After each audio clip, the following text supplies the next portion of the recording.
Juan Escobedo. This is my partner. Jacob O'Neill. Yes. And today we have read the article, What Do Video Games and Writing Have in Common? And the author is Andrew Taylor. So Jacob, what are your thoughts on the article? I thought it was a pretty interesting article. He talked a lot about learning different types of video games and their play styles and controls to how we have to learn the different genres of writing and the conventions they have. Okay. So the author goes into a lot of detail about how he would play video games with his wife and talks about how since he grew up playing video games, he can really easily pick things up. But his wife, who has never played before, kind of struggles. I think this is really important, not just in the world of video games or let's say writing, it's just with anything. Right, the husband plays video games the rest of his whole life, so he has the experience of playing video games. But let's say I am not very good at writing and Jacob is an amazing writer.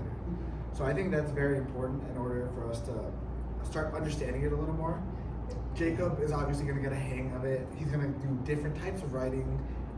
Let's say he can do emails, he can do typical 5-paragraph essays.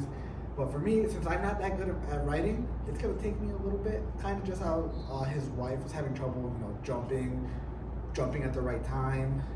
And it kind of goes back to like low road and high road transfer, and how you can take aspects of what you already know and apply them to something new.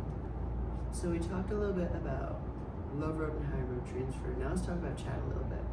So do you think any of the aspects of chat apply to this article? Yes. Personally, I believe a strong one would be reception. As someone who has played video games the majority of their life, I took this article in a better manner. I understood the references that were being said, like you have to jump at the right time, you have to do this, this, and this. You maybe even have to practice a little bit before you move on to the next level. I understood all of that. But for someone who maybe hasn't played video games at all, or maybe tried it out once, I can understand why it'd be a little harder for them to understand this article. But I really think reception is just really puts itself out there. Did you have any chat ideas that you think went well with the article?